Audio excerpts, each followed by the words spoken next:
I heard we had a seminary, I wanted to see what it was like. I was not expecting this though. What I'd hope to be telling myself in the future is that this was the right choice. And from everything I see now, I definitely think it will be. I have no doubts.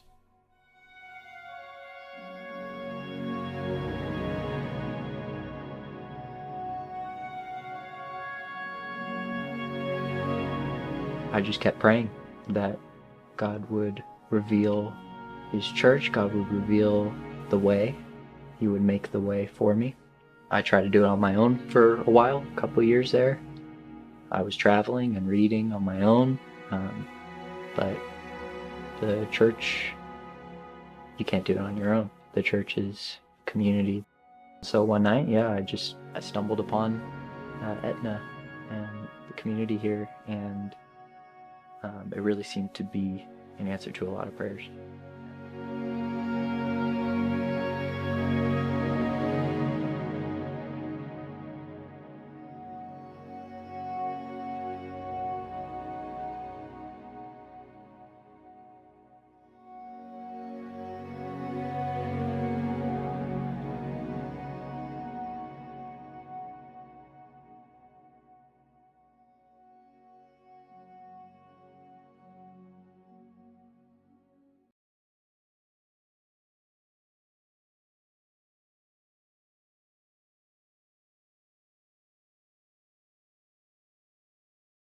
The monastery and convent came to be in Etna in 1983. Metropolitan Cyprian of Oropos and Phili, of blessed memory, blessed His Eminence, Metropolitan Chrysostomos, to make the move to the West Coast. There were many reasons for that, some very practical, menial, one might say, but very practical, being one of these practical reasons being His Eminence's failing health at the time. He had very poor lungs and simply was succumbing to the harsh winters and the very high humidity of the summers in our previous location in Ohio. So we had decided to move to the West Coast. We had a number of ties with communities on the West Coast, the monastery in Patina, and in fact when we began our property search in 1982, we were in the state further south when Father Seraphim succumbed to his own health problems and was in his last days in a hospital in Reading. We joined the community of faithful that were gathered there to pray for him and to hopefully avert his repose, but obviously it did not happen. Father Seraphim did repose while we were there. We stayed for the funeral, but it cemented our conviction that it was in this general region, that is Northern California, Southern Oregon, that we wanted to relocate. On the Sunday of St. Gregory Palamas in 1983, His Eminence actually walked by this property, noticed a for sale sign, and one thing led to another. We purchased the property, we began work on a church, and slowly the remodeling of the one house that was on the property, and building up of, well, what you see now, the Monastery of St. Gregory Palamas. In the meantime, Mother Elizabeth, she joined us and began her own property search and found the current 5 acres where the convent of St. Elizabeth is located, about 5 miles away from us. With the founding of the monastery and the convent here in Etna, and its deep roots and its years of experience, Metropolitan Chrysostomos understood that we had a greater duty to the church. It was not enough for us to look to the care and salvation of the souls who were in those monasteries, in that monastery and convent. Metropolitan Chrysostomos was consumed by the thought of his unending concern to fulfill his duty to the church. the inspiration for the seminary is a long-standing one. Metropolitan Chrysostomos held it as a very desirable labor for our monastery. He received that inspiration from Metropolitan Cyprian of blessed memory, who would also talk occasionally about the need for a seminary to serve the Old Calendar community, but that was affiliated with the monastery, that did not follow the model of the state-sponsored theological seminaries in Greece. We did not have the resources to tackle such a project. We certainly did not have a facility. In 2015, we were approached almost simultaneously by two benefactors, two people who had the resources so that they could actually help us to found a theological seminary.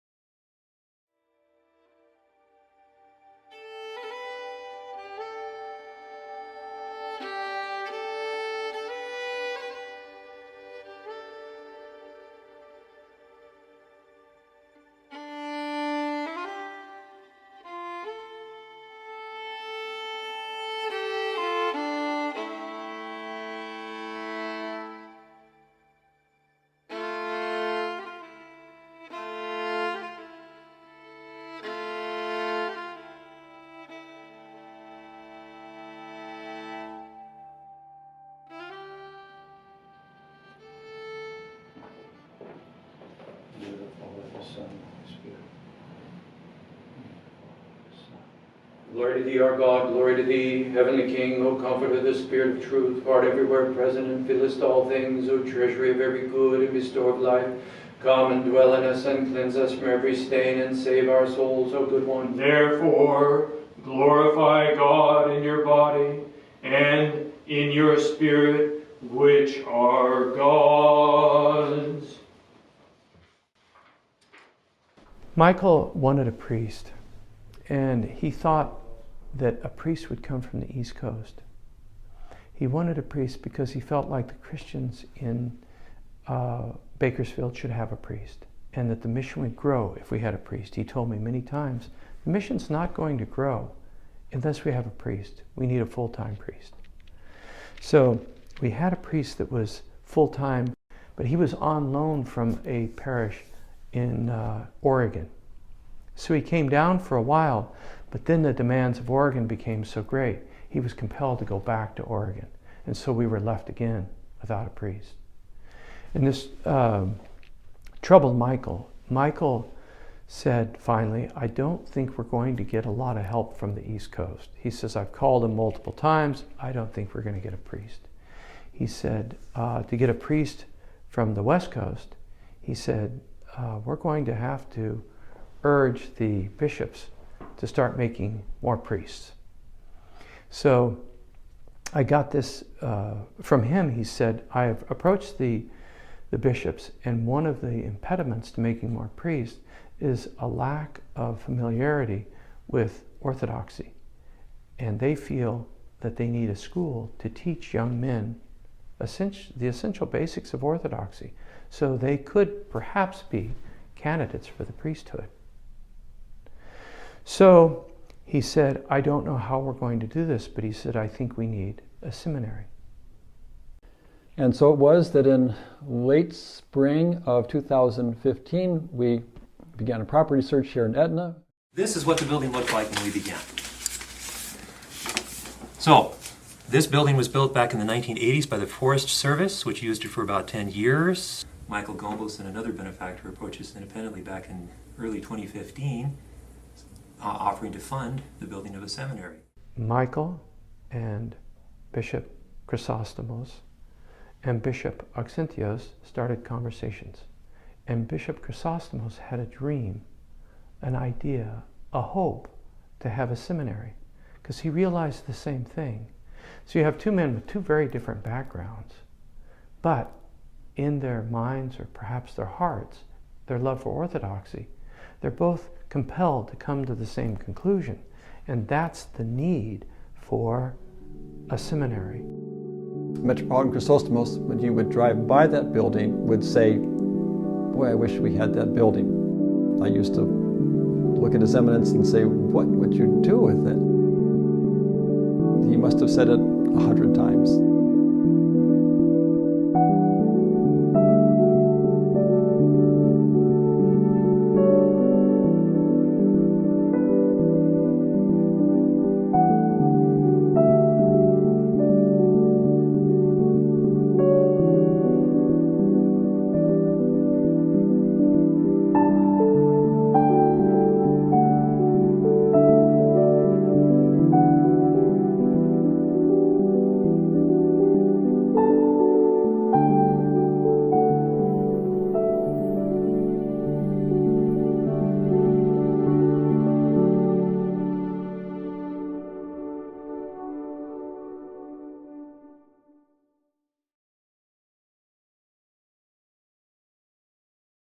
And we shall do this most correctly if we are very careful when we encounter the teachings of the Holy Fathers, to hold them in the highest regard, which is...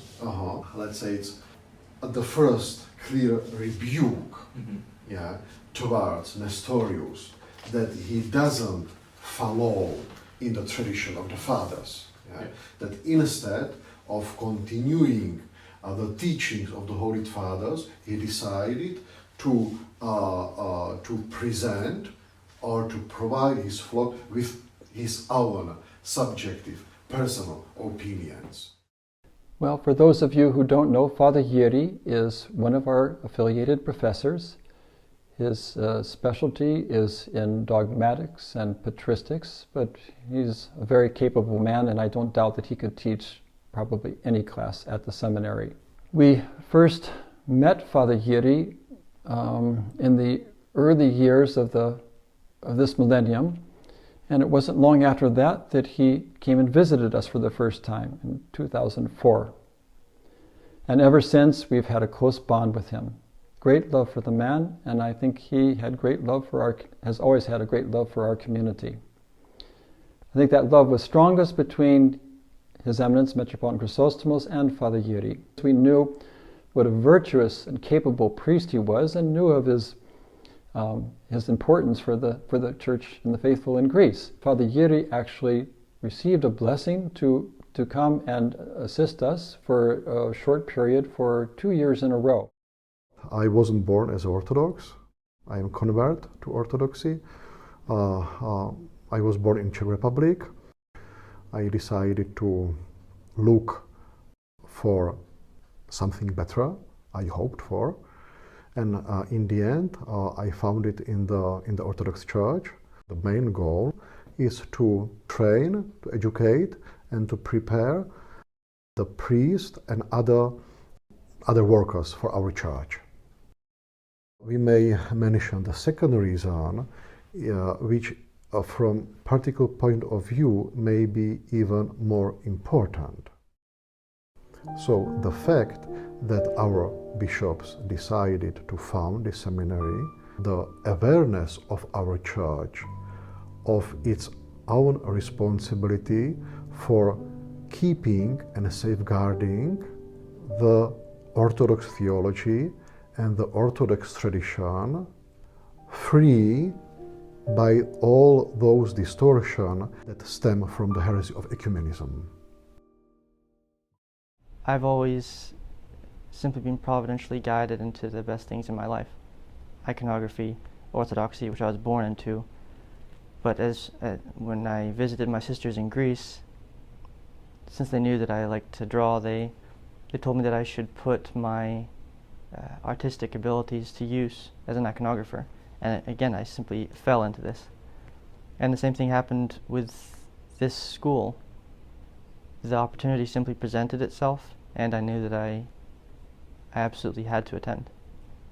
I had actually already enrolled in another college, a community college near my home, to pursue a degree in law. However, it had been on the back of my mind pursuing theology in one capacity or another since we actually converted to Orthodoxy. And that was thanks to the person who actually introduced us to Orthodoxy was very skilled and well-read.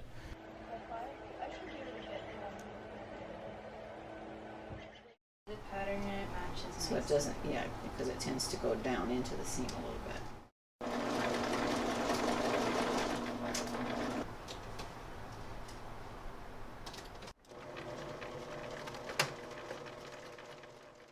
Some challenges were that, well, they didn't have any things set up for females. They only had ideas of how the courses and living situation would go for male students, and so they didn't really know what was going to happen with me. It was interesting because I didn't spend most of my time with the students. I stayed at the convent more. Well, we had only met Kira very briefly before she came. She came for, I think, maybe 1-day visit before, and so we didn't know her and we weren't really sure what to expect, but we were very pleasantly surprised. She fit right in. She fit in very well, and we have grown very fond of her. She's become like a little sister to us. It's like I would always tell Uriah, before you sit down and start sewing, look at where everything is and think where the best place to put it so it's going to not be in your way. One of the things we have done in this, the whole convent, the icon studio and everything, is because we live in a small farming community, that when we first came here, we were a little frightening to them because they didn't know what on earth we were. One of the things we do is sort of outreach is we have a small county fair, and we enter things in the county fair. It's a way to keep people, you know, to sort of reach out and say that we're not weird or not scary, you know, we're people. Now we have lots of friends in the community and people that appreciate what we do, and, you know, well, it's touched a lot of people's spiritual lives too, I think, you know, not, especially the ones that became interested because they saw things, you know, that we were doing and made us a little more human. We had both practical and what you might call spiritual challenges as we tried to establish ourselves here in Etna. We had very limited resources. We spent a full half of our funds to purchase this property, and with thus just a very small amount left to begin the building of the church and the rehabilitation of the monastery house. We were also moving to a very rural and sparsely populated section of California. The people that have been here for generations. They know one another, their parents, their grandparents. They're well established. And as is natural in any such rural community, some outsider decides to relocate and purchase and build in your own neighborhood, and you're tempted to be suspicious or keep an eye on them and wonder who they are, what they're up to, so on. It didn't help things, of course, and from such a standpoint that we were dressed very differently than everybody else in the valley, and but time is the best agent in the face of that problem, and thankfully we had time. We went about our work systematically. We built the church right in front of the public eyes. At that time there was no wall in front of the monastery. There was no forest to block the view of the grounds, and people would drive by and stop and just look while we hauled timbers up onto the roof and built slowly the church that you see here now. That helped too. Our common enemy, the evil one, is there at every step of the way, and they're practical temptations, you would call them, that you meet on a regular basis. And with God's help, we prevailed in the tasks that were appointed to us, and here we are. When I first showed up, I was terrified, for sure. I wanted to be Orthodox, but I was still an outsider, and I barely knew how to take a blessing, and I was like crossing myself at the wrong time and really awkward, and 2 days in, you know, it's become more natural to do that. It's you know, the first liturgy I had At the monastery, I was in my head the whole time. I couldn't calm my mind.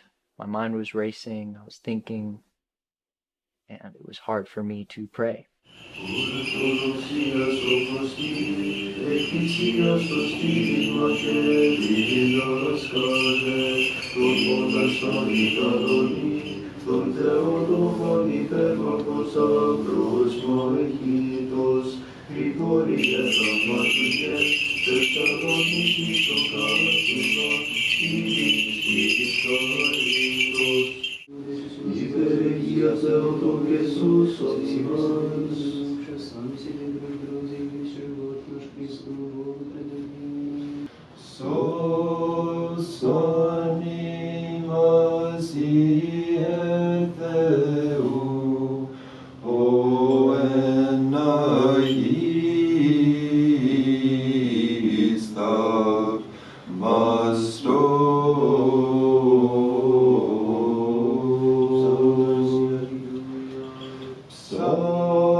I was at the liturgy this morning and asking the Lord for His mercy, for His grace, and feeling His presence and knowing that He is helping us work out our salvation. St. Photios feast, there was a little gathering here in February. A lot of people I talked to said they were just blown away. So I said, all right, that's enough for me. I don't even have to visit. I sent my application, and now this opportunity arose where I get to come and visit it myself. And I mean, that's just like the cherry on top. I was so thrilled to see such a well-oiled machine. That's kind of what it is here. It's just, this place works really well. It fits really well here. All the right people are here. It's just really excited to learn. Yeah, I just feel very blessed to be here and very excited to become Orthodox.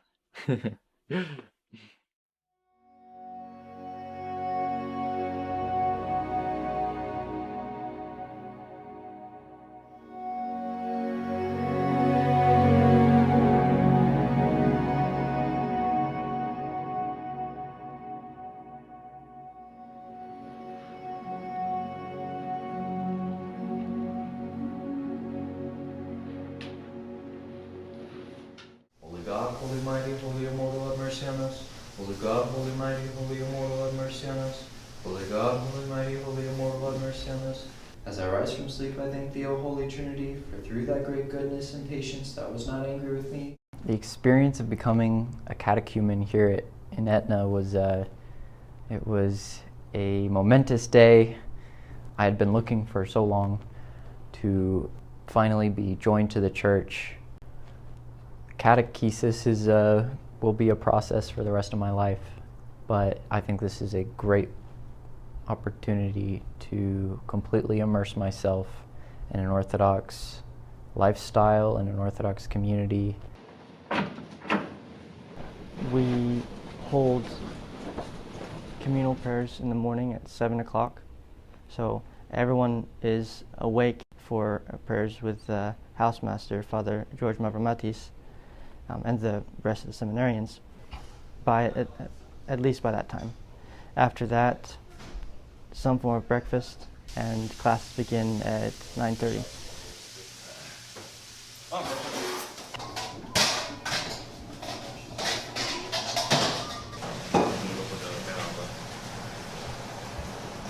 Whoa! What? Hardly see it.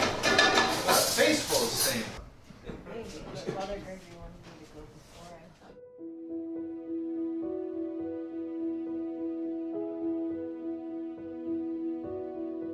My favorite thing about the seminary would definitely be being able to communicate with other people close in age with me and to be able to understand each other and help each other grow in our studies and in our faith. Of course, I love many of the classes here.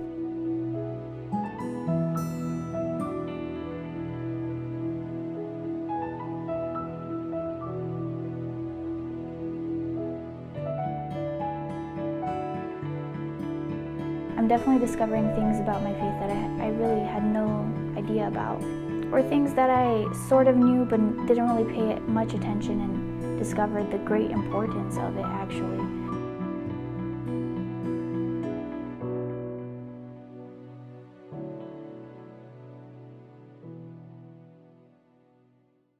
Okay, so the Bible itself, the Holy Scriptures are divided into two halves, the Old Testament and the New Testament. I did a rough calculation, and about 81% of Scripture is Old Testament. The problem is we Orthodox don't know it very well. We don't study it very much. That is not to say that we Orthodox are unaware of the Old Testament. Quite the opposite. It is fundamental to patristic thought. If you read the Fathers, you're beginning to read the Fathers. They're constantly referring to the Old Testament. I teach Old Testament here at the seminary. I teach 3 courses of Old Testament. I'm the director of spiritual life, which means I'm the confessor of all the students, as well as several of the staff members. So I confess them on a regular basis and counsel them in their personal lives, hopefully helping them to apply what they're learning in the classroom setting to the individual circumstances of their personal lives, to actually reify what they're learning here at the seminary. So it's not just head knowledge. We actually want to teach people to live the Orthodox faith. That's crucial. We should be absolutely consistent with the first Christians. For apostles, called to be prophets, witnesses, martyrs. Everything that I possessed or thought before I came here was burned off. Essentially, I learned I knew nothing. Second year, I started acquiring the knowledge that I should have had for first year. And now at third year, that foundation, which was first cleared in the first year and was established in second year, is now being built upon in our third year.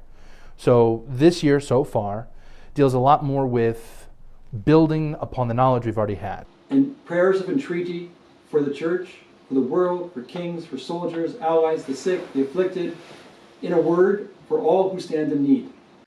The things I miss most from home, probably all my family, my godson, my cousins. Do you have anything to ramble about, Yara? Me? I don't know. I haven't been asked a question. Usually you're a pretty good rambler. Yeah, I'm usually a pretty good rambler. The most enjoyable thing I've had this year in comparison to the last 2 years, I have people. The first 2 years, there was nobody. And we only had 2 guys. It was Timothy and I. So this year, I'd say my most enjoyable and most notable situations have been being able to go out and play ping pong in the garage. We've got enough guys that we can go out to the ping pong table and we can play and just enjoy ourselves. Being able to play ping pong, being able to go on walks, being able to, even we've gone swimming. There's some beautiful swimming holes out here where there's a waterfall, you can jump off it. And so I've been able to go out and enjoy swimming with, Billy, with Nathan. Those are all very enjoyable things that hinge upon having now a larger community. You later proved yourself to actually be a better than you were described. Let's see, a lot of people talk about you. No! People do talk about you. Why? Because you're here. That's St. Photios Theological Seminary. Yeah, but there's no information on me out there. Yeah, well, people have said that you are outgoing. Everyone always says he's a big guy. Everyone always says, yeah, you're right. Yeah, he's a big dude. He's a big dude. Yeah, And I was not let down. You are kind of a giant. You're smarter than I thought you'd be. Oh, that's good. Which is always a good thing. It's always a good thing. When I left my family back home, there's a lot of emotions. What's up? There's a lot of hugging, a lot of crying. My mom and my sister were really sad. Me and my brother just silently hugged at the airport. My sister calls me like every day. Yeah, I just try to make sure I reach out to everybody I can. Just maintain that communication, maintain the link.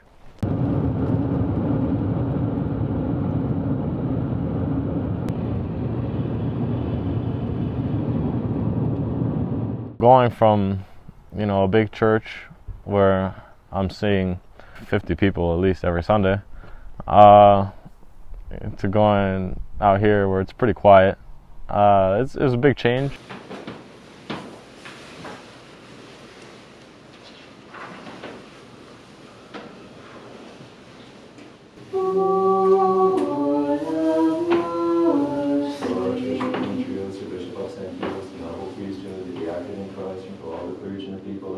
beseech the Lord. Lord have mercy, Lord have mercy, Lord have mercy. Sophie, Orthe, let us hear the Holy Gospel. Peace unto all. And to thy spirit.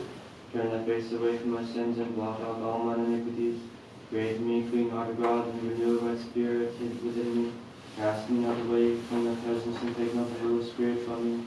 It's a tremendous privilege to be where you can attend all the divine services. And it's a chance to remind yourself in a very material way of the reason you came here. Because we're here primarily for a spiritual formation, not for an intellectual education. Of course, this is part of it, and an intellectual education is not an evil thing. The intellectual education is a support for an Orthodox foundation to the way you see the world and the way that vision of the world translates into your actions. The whole narrative of the tribes of Israel began with God calling Abraham to leave his homeland and his father's house, to leave that place in which he was protected in worldly terms and to throw himself on God's protection. Instead of setting himself down in a place where he was protected from the attacks of the world, he would simply follow God. He would constantly pursue the truth.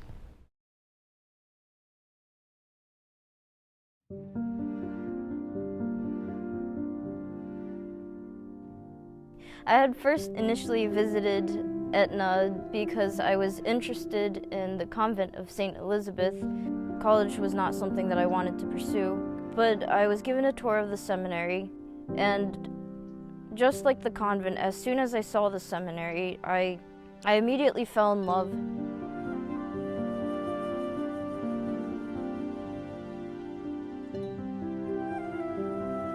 I got a really good feeling about it, and Father Gregory, who is now my confessor out here, my spiritual father out here, was the one who was giving me the tour. And I just immediately, all the questions that I had about Orthodoxy that I could not answer on my own through reading or through the internet, I began to ask him, and I kept asking more and more questions, and he would answer them.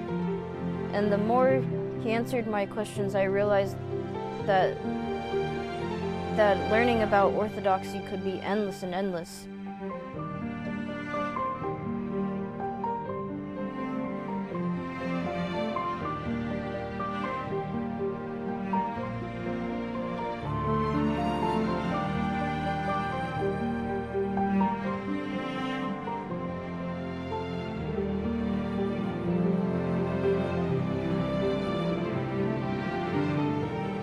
When I was baptized, it was a very special day for me. I couldn't help but smile throughout the whole service.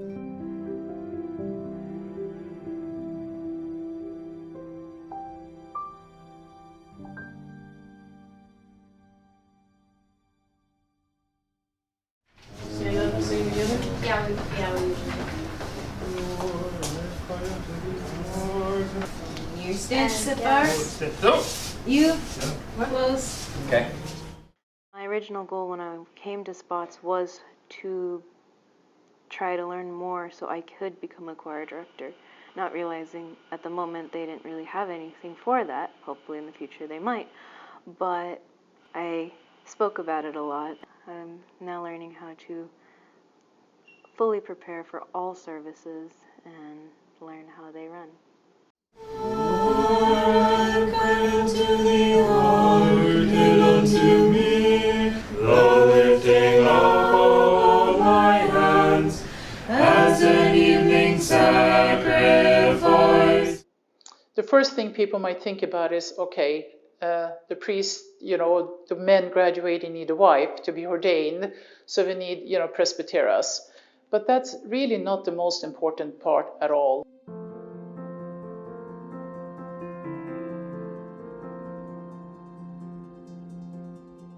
The most important part is hopefully the men and women graduating from here, if they don't become priests, if they don't become presbyteros, they will become hopefully leaders in the parishes where they're going to go back to or eventually maybe move to. And as you know, parishes have Sunday schools, they have adult classes, to teach people about Orthodoxy. And what better than have a woman that has been to seminary and learned exactly the same thing as a man who hopefully will become priest, but not necessarily. It's just invaluable to have people like that out in our parishes. It's very much needed. It's absolutely necessary to have them here, as well as the men. Hello and welcome. My name is Alexi Bushino, and thank you so much for joining me today. I'm the Communications and Development Director for S.P.O.T.S, St. Photios Orthodox Theological Seminary. I am really excited to share with you and give you a quick tour of St. Melanie's house. St. Melanie's is the future residence for married students and seminarians, and for couples or families even, that want to come and study at the seminary and prepare for their future service to the church. So we're very excited.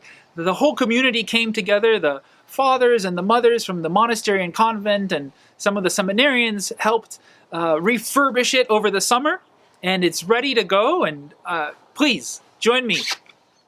My job is to educate and invite people to participate in whatever way possible in the mission and what's going on here at Etna, what's going on here at St. Photios.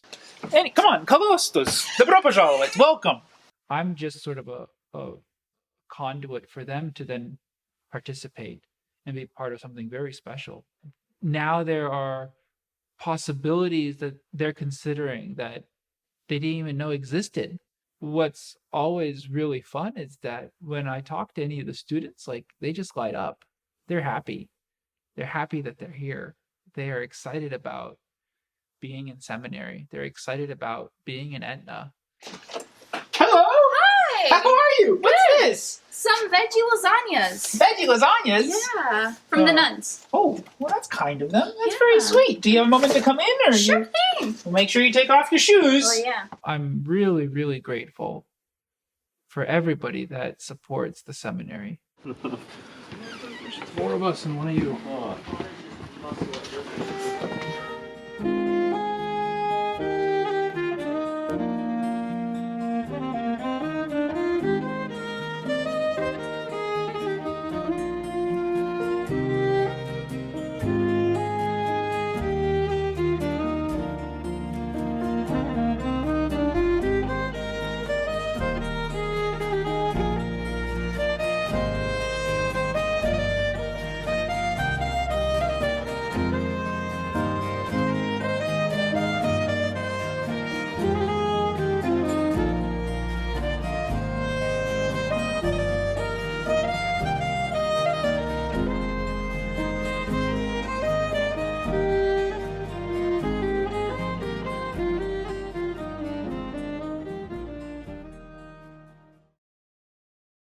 Last year, I asked Bishop Auxentius's blessing. I was just about to start teaching for the first time, and I remember thinking when I was a student, I would have really loved to have a field trip.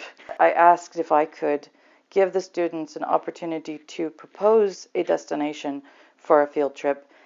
There being 3 of us and us all wanting the same thing, which was to see the relics of St. John of Shanghai in San Francisco, we all got together in secret behind the teacher's back, and we said, okay, we're all going to suggest. It was quite to my surprise that each of them individually, without even talking to each other, they all wanted to go to San Francisco to venerate the relics of St. John. How funny. So strange, I guess it means we got to go.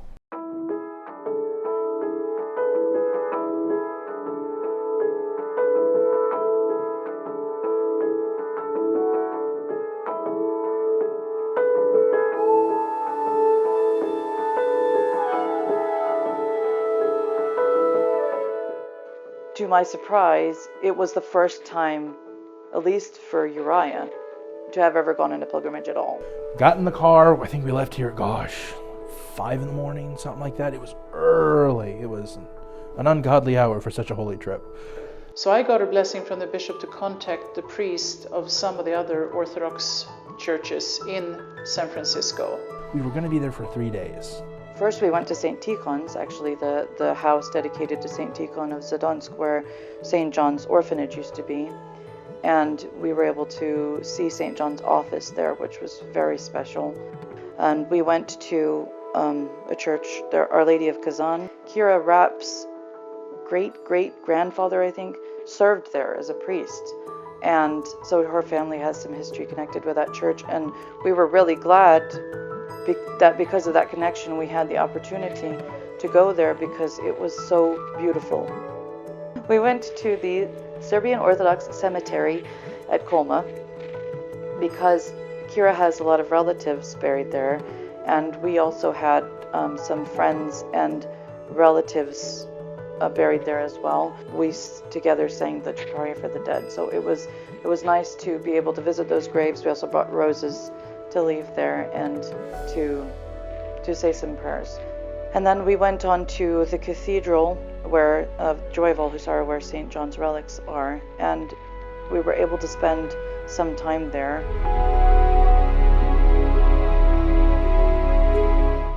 Among the other relics that they had quite a few relics in that church, there was one reliquary with, again, a bunch of different little relics, and there was one of the Apostle Timothy.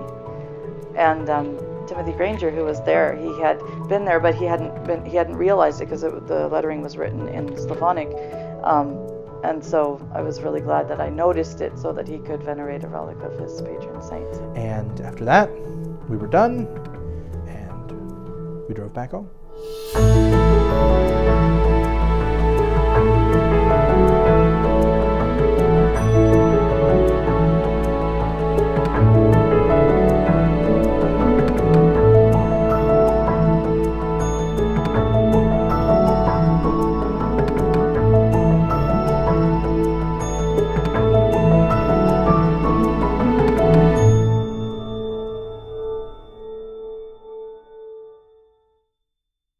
It's hard to know that this resource is here and not want to just take advantage of it. I want to bring like a whole group of people. I want everyone to know what's out here because I had no idea, even hearing about it, how special it was, and you really don't know until you see it. And he shall come again with glory to judge both the living and the dead, whose kingdom shall have no end. And the Holy Spirit, the Lord, the giver of life, who proceeded from the Father, who with the Father and the Son together is worshipped and glorified, who spake through the prophets, and one holy Catholic and apostolic church, I confess and baptism in remission of sins. I live for the resurrection of the dead and life of the age to come. Amen. It was our first recruitment conference.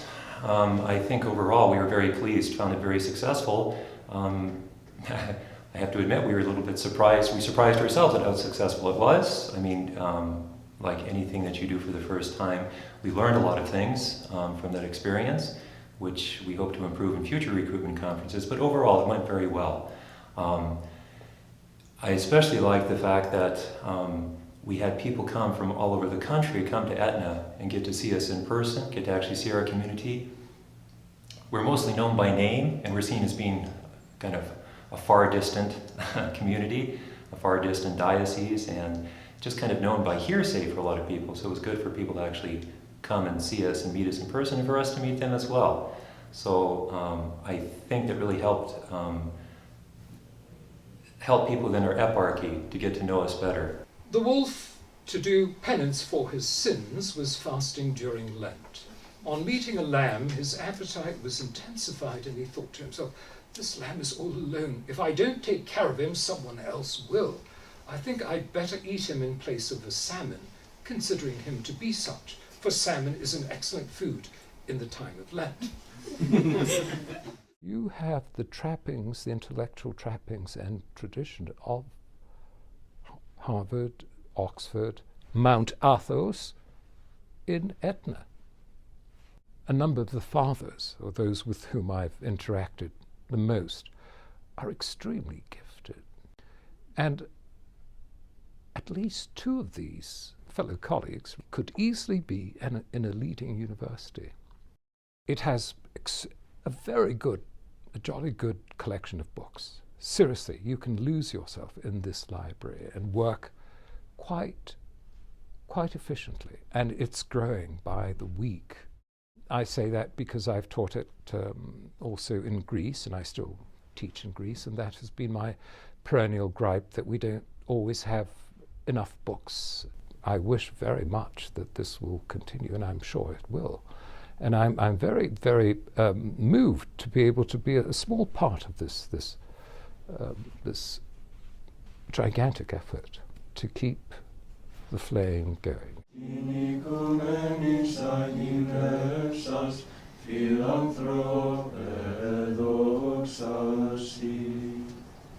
The seminary clearly sees its role as an essential one in the defense of our faith against innovation and the preservation of all that which have inherited from Christ. And hence, the motto of the seminary, from the words of the Holy Apostle Paul in his second epistle to the Greek Christian of Thessalonica: stand fast and hold the tradition which ye have been taught. Why do the fathers die, suffer, are tortured for the heresies? Because it endangers your salvation. That's the thing. Yours and the church's. It has an effect on your personal life. No? Because rather than submitting to the church, and the church is trying to, the goal of the church is to unite all of creation, not just man, even inanimate objects, to Christ. That's the ultimate goal of creation. That's the ultimate goal of the church, right? All of creation tends to union with God, right?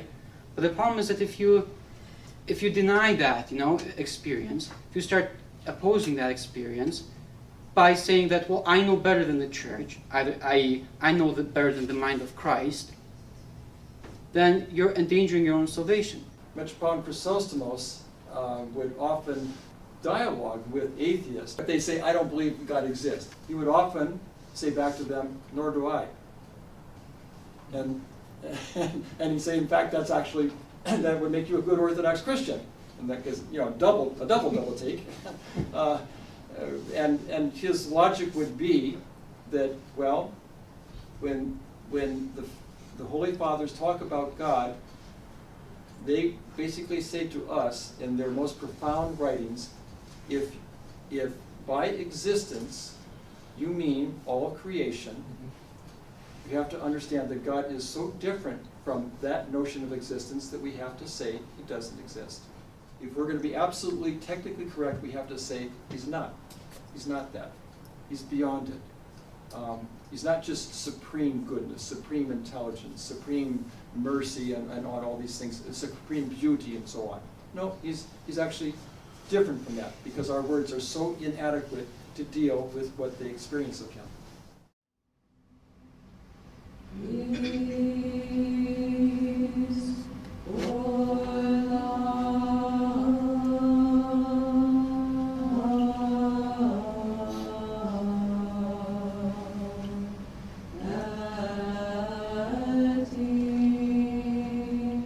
A reader in the Orthodox Church is the first step in the clergy. Usually they will assist the priest through reading of the hours, reading of the Psalter, reading of the Psalms, and in some cases they will also do the chanting in the church. But primarily their role is to assist in doing the readings in the church, as the name would suggest. Both Timothy and myself, my fellow seminarian, were tonsured readers at the convent. Blessed is the Lord, both the servants of God, Timothy and Uriah, are become readers. Given how I become nervous, I usually become quite serious. So to me it felt quite serious, and it is a serious occasion. But it also came with a healthy dose of enjoyment and excitement to begin our clerical steps. And I also want to wish to Timothy and Uriah, know that many years of service to the church.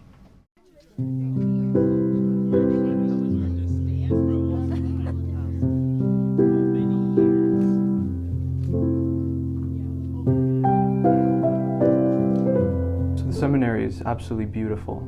The nature around here is wonderful. Me being from the city, it's a peace that you don't get to experience at all. The convent, the monastery was so special, and their relationship with the seminarians are amazing. And so when you're around here, you see monastics, lay people, your friends, and it's a very peaceful and still environment where you're completely immersed in an Orthodox mindset. My favorite part was the Divine Liturgy with St. Elizabeth's Convent. That was so special to be able to pray with all of our friends and the monastics.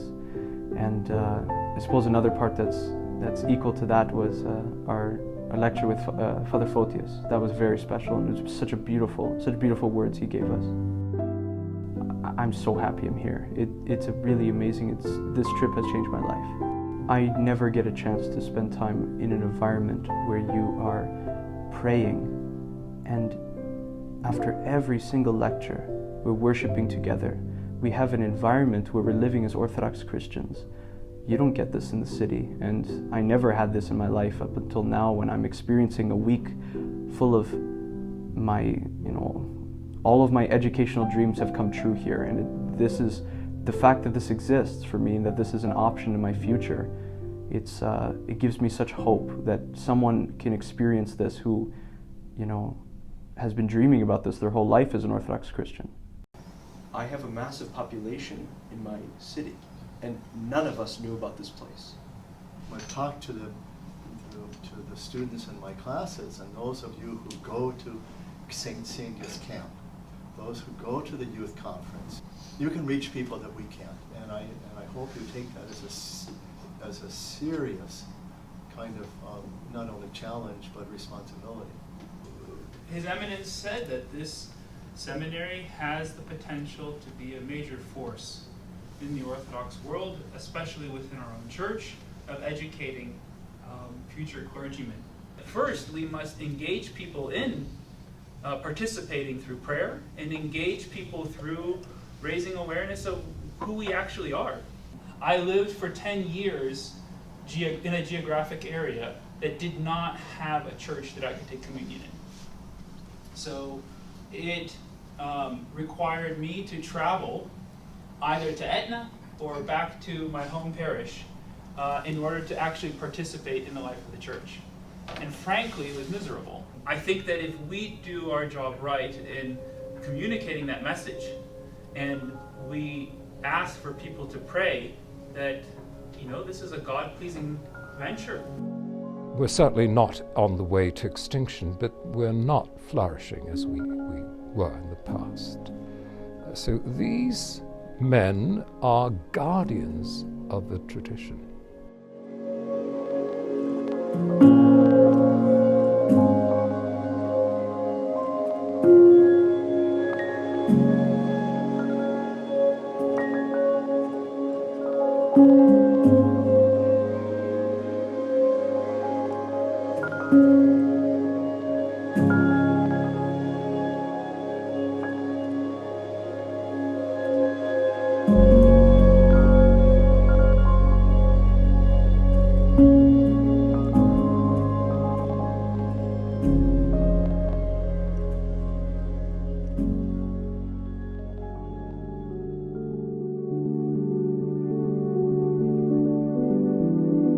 St. Photios Seminary does something completely different.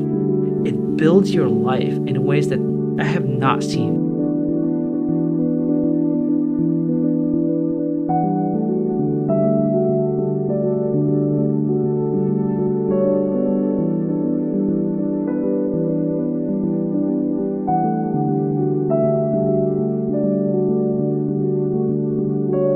What I've gained here from S.P.O.T.S is an Orthodox mindset and friends. And I think it was worth every minute of it.